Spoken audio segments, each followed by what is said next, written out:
और हे भगवान, हमें तो उस सिद्धालय की कोठी में एक बार दिखा दो बस, फिर हम आपसे कभी कुछ नहीं मांगेंगे। एक बार उन अनंत गुणों से हमारा परिचय करा दो। आपकी शक्ति आपके अंदर है, लेकिन आपको पता नहीं।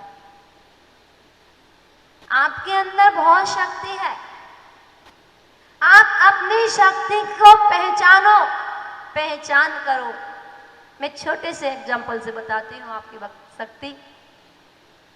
जब आप चौका लगाते हो, किसी कारणवश प्रोग्राम अपेक्षा या किसी कारणवश आहार चर्या के लिए लेट हो जाए, और जिसका संकल्प है कि जब तक हम आहार नहीं करा देंगे तब तक हम जल भी ग्रहण नहीं करेंगे। बताओ, आपको पड़गान ना मिले 2 बजे तक और 2 बजे के बाद उठे, सामायिक के बाद उठे, तो क्या आपको भूख लगेगी? लगेगी क्या? और जैसे ही 2:30 बजे 2-2:30 बजे आहार हो जाएंगे, उसके बाद आप रुक पाओगे क्या? रुक पाओगे क्या? इधर मुनिराज का आहार हुआ, इधर कमरे से बाहर ही निकले थे, तब तक तो खाना पीना शुरू हो गया। वो शक्ति, जो व्यक्ति बेड पे 6 बजे चाय पी लेता था, जो खाली पेट की टेबलेट 7 बजे खा लेता था, वो 2 बजे तक उसने पानी नहीं पिया। ये शक्ति किसके अंदर थी?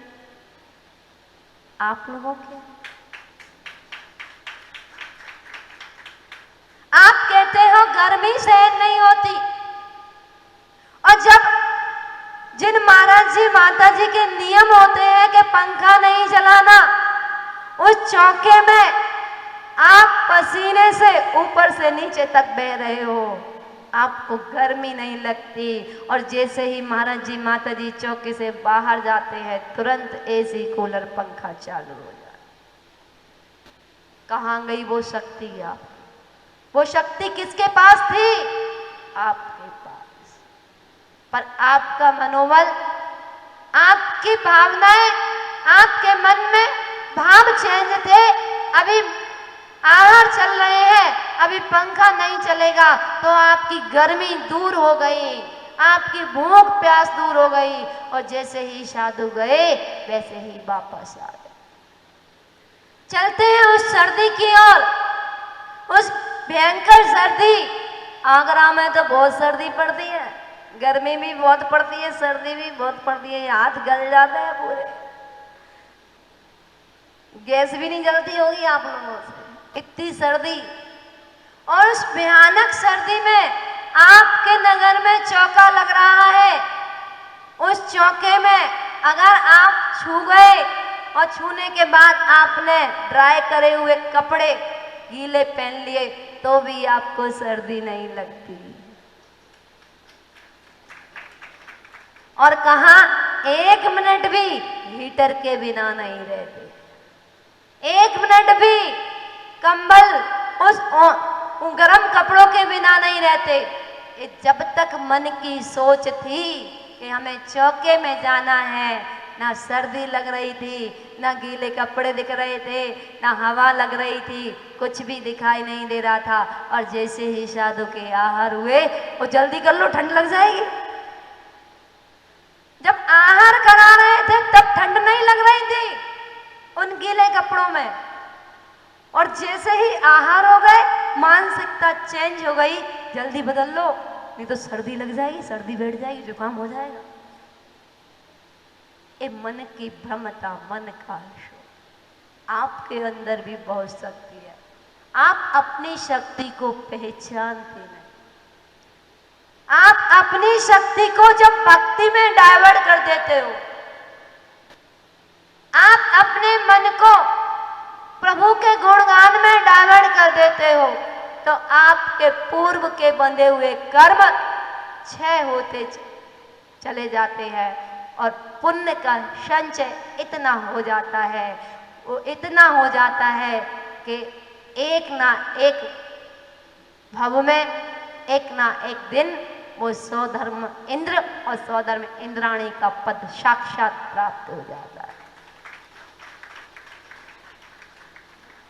और जब वहां पर स्वधर्म इंद्र का स्वधर्म इंद्राणी का पद प्राप्त हो जाता है तो इस पुण्य के प्रताप से तीर्थंकर बालक का जब जन्म होता है तो उनको लेने का भी सौभाग्य प्राप्त हो जाता है। और जिसने तीर्थंकर बालक को एक बार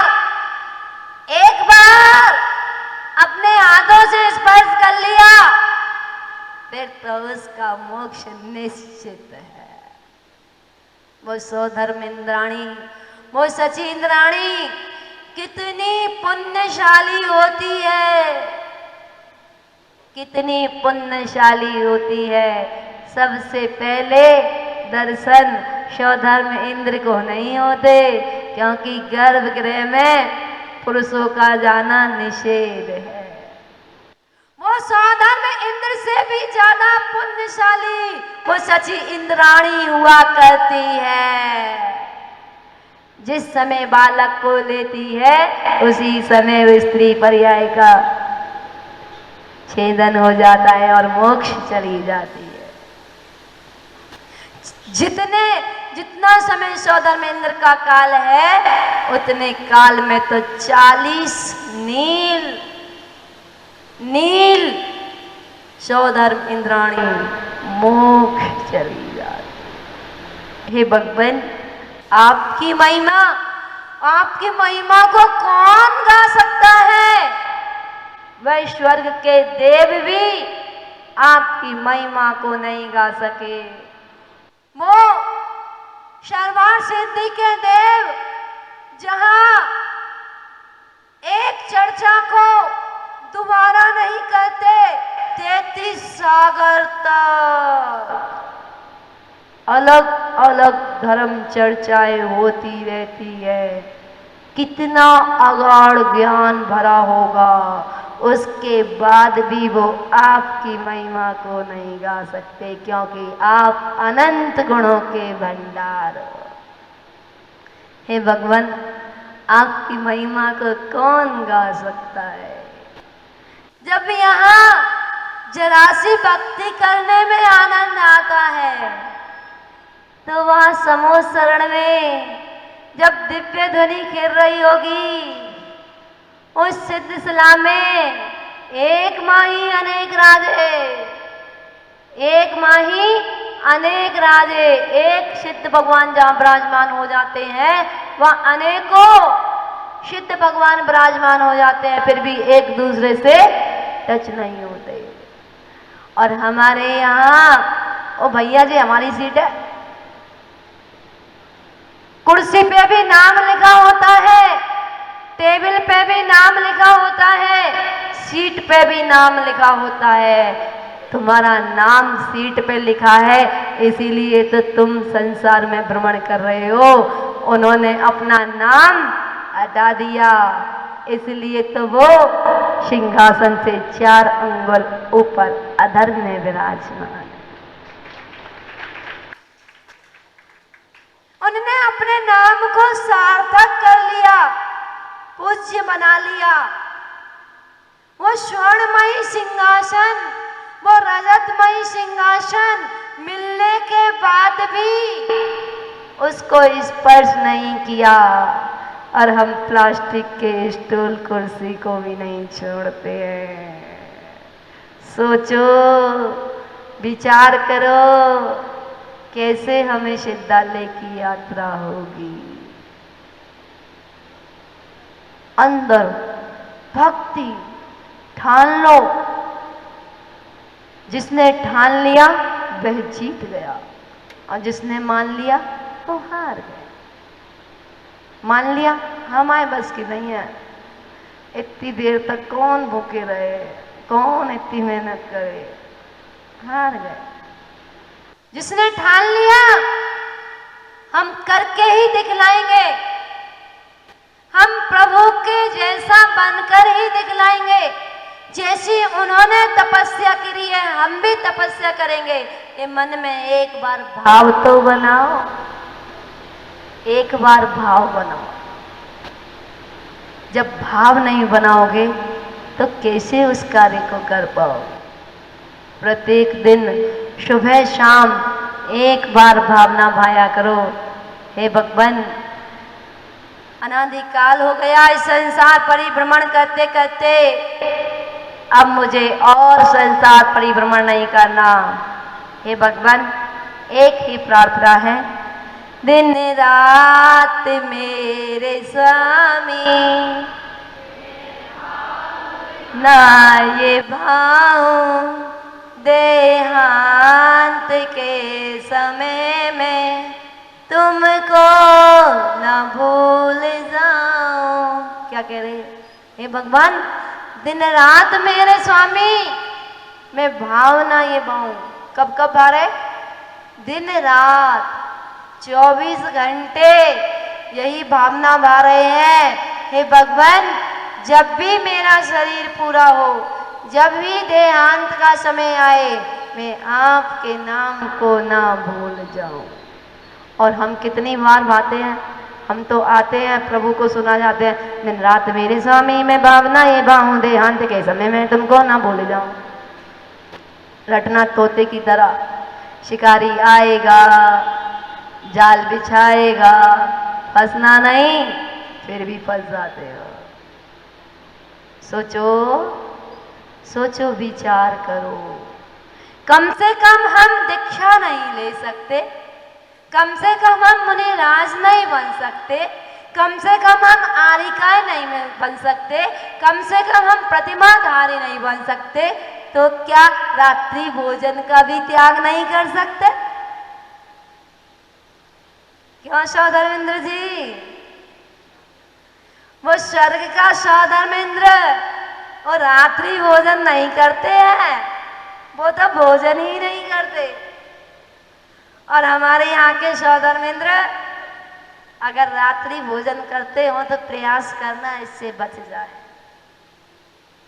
अगर बाहरी कोई व्यसन हो तो उसका भी त्याग हो जाए, क्योंकि हम मुनि राज नहीं बन सकते तो अन्य पापों से तो बच सकते हैं, पुण्य कार्य तो कर सकते हैं, धर्म कार्य तो कर सकते हैं, चारों प्रकार के दान तो कर सकते हैं, चारों प्रकार की आराधनाएं तो कर सकते हैं, प्रत्येक दिन अभिषेक तो कर सकते हैं, पूजन तो कर सकते हैं। प्रत्येक दिन नहीं कर पाए तो महीने में 15 दिन तो अभिषेक कर सकते हैं, पूजन कर सकते हैं। 15 दिन नहीं कर पाए तो 8 दिन कर सकते हैं, 8 दिन नहीं कर पाए तो 4 दिन तो कर सकते हैं, और 4 दिन नहीं कर पाए तो 1 दिन महीने में कर लें,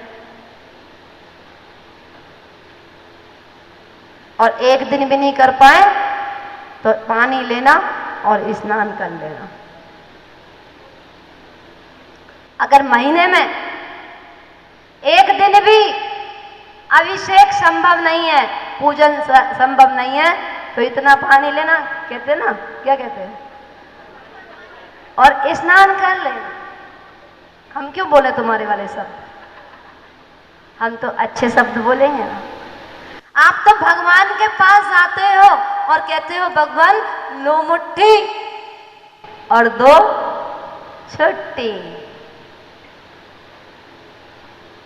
क्या कहते हो? हे भगवान लो मुट्ठी और 2 छुट्टी। सोचो, एक आज युवा बैठे हैं, अनमैरिड भी मुझे लगता है कि बैठे हैं कुछ बच्चे। एक जोग है वो सुनाती हूँ आपको। लड़कों की अब बात सुनो, लड़कों की भी अब बात सुनो, ये कितनी पढ़ाई करते हैं, कॉलेज का बहाना लेकर के पिक्चर में बैठे मिलते हैं, पिक्चर में बैठे मिलते हैं। बेटा पहने कोट पैंट करे कॉलेज अटेंड, फैशन में हीरो, पढ़ने में जीरो, बाप करे है कमाई, बेटा करे सप्लाई, इन्हें अफसर कौन बनाए। बेटा बाप की समझ में ना आए कि थोड़ी थोड़ी समझ तो आए तुझको, कि थोड़ी थोड़ी समझ तो आए तुझको। आजकल के बच्चे आप पढ़ाई के लिए भेजते हो, हमारे बच्चों का कल्चर खराब हो जाएगा। पता चलता है स्कूल का बहाना लेकर कहां मिलते हैं। सोचो, बैग में पुस्तक है या ड्रेस है? क्या है उस बैग को कभी चेक किया? आज के माता पिता की ताकत नहीं है कि बच्चों का बैग चेक कर ले, बच्चों का फोन चेक कर ले। सोचो, इसलिए आज से पहले जो 30 साल पहले का समय था, पिताजी के सामने बेटियां बोलती नहीं थी, बेटे बोलते नहीं थे, और आज पिताजी नहीं बोलते, उल्टा है। पहले पिताजी आते थे तो बहू खांसती थी, बहू नहीं खांसती थी तो आपने हाँ क्यों मिलाई?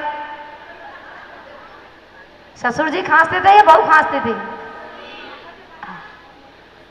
ससुर जी खांस करके आते थे और जब बहू जाती थी तो पायल की झनकार से जाती थी, पता चल जाता था कि बहू आ रही है। और अब तो ससुर जी और बहू जी एक ही थाली में खा रहे हैं होटलों में, तो अब क्या ससुर जी और क्या बहू जी। सोचो, विचार करो, कहाँ है अपनी संस्कृति? वापस लेकर के आओ। माना बेटियां हैं, बेटियां बनाओ। मैं नहीं कहती कि बहू को बेटी नहीं समझो, बेटियां बनाओ, स्नेह दो, खूब वात्सल्य दो, लेकिन अपनी संस्कृति को जीवित रखो। अपने संस्कारों को, जो माता पिता ने संस्कार दिए थे, अपन अपने बच्चों के अंदर संस्कार डालेंगे। आज ये सौदाम इंद्राणी बनी, सौदाम इंद्र बने, अब ये इनके जीवन पर्यंत इनको ये याद रहेगा कि पंच कल्याणक में सौधर इंद्र इंद्राणी का रोल कैसा होता है। वो सौधर्म इंद्राणी बनने का बेनिफिट क्या है? वो सौधर्म इंद्र बनने का बेनिफिट क्या है? उस सौधर्म इंद्र के माध्यम से, वो सची इंद्राणी के माध्यम से इतनी भक्ति करती है, इतनी भक्ति करती है, इतनी भक्ति करती है कि मोक्ष की प्राप्ति कर लेती है। इतना तो आज श्री मानितुंग स्वामी जी कह रहे हैं अपने भावों में कि हे भगवान, आप बुद्ध हो, शुद्ध हो, ब्रह्मा हो, विष्णु हो, महेश हो, क्योंकि तीनों लोक आपके अंदर ही समाहित है। अनंत ज्ञान, अनंत दर्शन, अनंत सुख, अनंत वीर्य, अनंत चतुष्ट जैसे गुण आपके अंदर समाहित है। इसलिए आप ही ब्रह्मा विष्णु महेश हैं। बोलिए पंच परमेष्टि भगवान की